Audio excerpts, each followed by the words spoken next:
ಕನಕ ಗರ್ಭನ ತಪವನು ಹೌದನ್ನೇ ಕನಕ ಗರ್ಭನ ತಪವನು ದಿವೆಯನು ತನಿ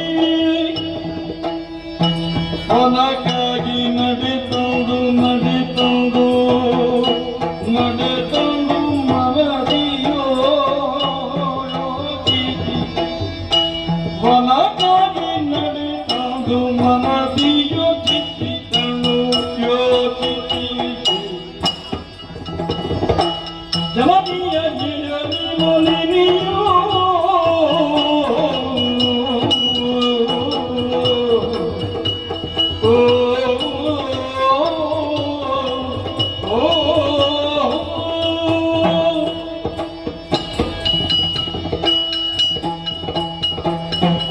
ಜಯ ನಮೋ ಪರಮೇಶ್ವರ, ನೀವೇ ರಕ್ಷಿಸಬೇಕು ತಂದೆ.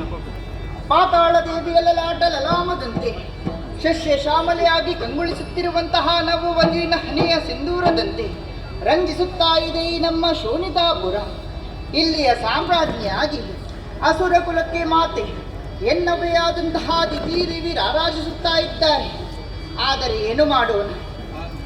ಕಂಬನಿ ಸುರಿಸುತ್ತಿರುವಂತಹ ಅಮ್ಮನ ಬಳಿಗೆ ಹೋಗಿ ಕಾರಣವನ್ನು ಕೇಳಿದಾಗ ಕರುಳನ್ನೇ ಕತ್ತರಿಸುವಂತಹ ಆಳವಾದಂತಹ ಕಥೆಯೊಂದನ್ನು ಹೇಳಿದರು.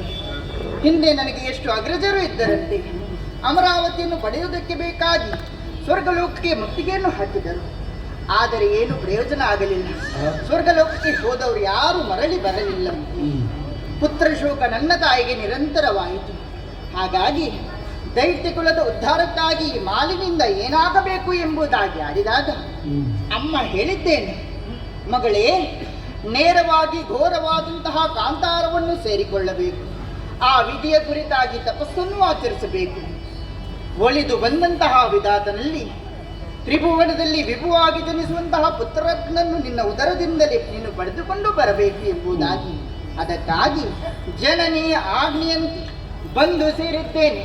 ದಟ್ಟವಾದಂತಹ ಕಾನನವನ್ನು ನೋಡಬಾರದೆ? ಪ್ರಶಾಂತವಾದಂತಹ ವಾತಾವರಣ, ಮನೋಹರವಾದಂತಹ ಪರಿಸರ ತಪಸ್ಸಿಗೆ ಯೋಗ್ಯವಾದದ್ದು. ಆದರೆ ತಪಸ್ಸಿಗೆ ಕುಳಿತುಕೊಳ್ಳುವುದಕ್ಕೆ ಮೊದಲು ನಾನು ಒಂದಿಷ್ಟು ಯೋಚಿಸಬಾರದೆ? ಯಾವುದರ ಬಗ್ಗೆ? ನನ್ನ ಬಗ್ಗೆ. ನಾನು ಕಾಣುವುದಕ್ಕೆ ಹೇಗಿದ್ದೇನೆ? ಚೆಲುವಿಕೆ ಯೌವನದಿಂದ ಕಂಗೊಳಿಸುತ್ತಾ ಇದ್ದೇನೆ. ಹಾಗಾದ್ರೆ ಈ ರೂಪವೇ ಇಂದು ನನಗೆ ಶಾಪವಾಗಿ ಹೋಯಿತಲ್ಲ? ಯಾಕೆ? ಈ ರೂಪದಿಂದಲೇ ನಾನು ತಪಸ್ಸನ್ನು ಆಚರಿಸಿದರೆ ಖಂಡಿತವಾಗಿ ಈ ಕಾಡಲ್ಲಿ ಇರುವಂತಹ ದುಷ್ಟರು, ಕಾಮುಕರು ನನ್ನನ್ನು ನೋಡಿದ ಬಳಿಕ ಸುಮ್ಮನೆ ಬಿಡುತ್ತಾರೆ. ಕಾಮದ ಪಾಶಕ್ಕೆ ಸಿಲುಕಿದಂತಹ ನಾನು ನನ್ನದಾದಂತಹ ತಪಸ್ಸನ್ನು ಕೆಡಿಸುವಂತಹ ಆ ಸಂದರ್ಭಕ್ಕೆ ಒಳಗಾಗುತ್ತೇನೆ. ಹಾಗೆ ಆಗಬಾರದು. ತಾಯಿಯ ಆಶೆಯಂತೆ ನಾನು ತಪಸ್ಸನ್ನು ಆಚರಿಸಬೇಕು.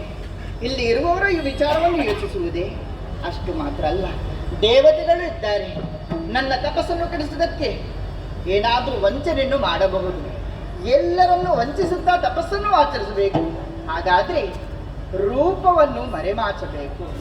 ಹಾಗಾದ್ರೆ ಗೊತ್ತಾಯಿತು, ಕಾಡಿನಲ್ಲಿ ಒಂದು ಮೃಗ ಇದ್ದರೆ ಯಾರಿಗಾದ್ರೂ ಸಂಶಯ ಬರಲಿಕ್ಕುಂಟೆ? ಖಂಡಿತವಾಗಿಯೂ ಇಲ್ಲ. ಹಾಗಾದ್ರೆ ಯಾವ ರೂಪ ಅದಿದು?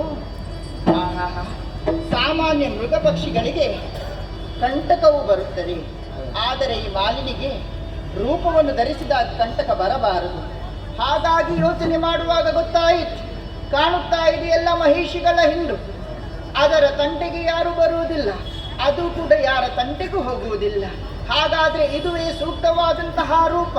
ವಿಧಿಯ ಕುರಿತಾಗಿ ತಪಸ್ಸನ್ನು ಆಚರಿಸಿದ್ದಕ್ಕೆ ಈ ಮಾಲಿನಿ ಮಹಿಷಿ ರೂಪವನ್ನು ತಪಸ್ಸನ್ನು ಆಚರಿಸಿದ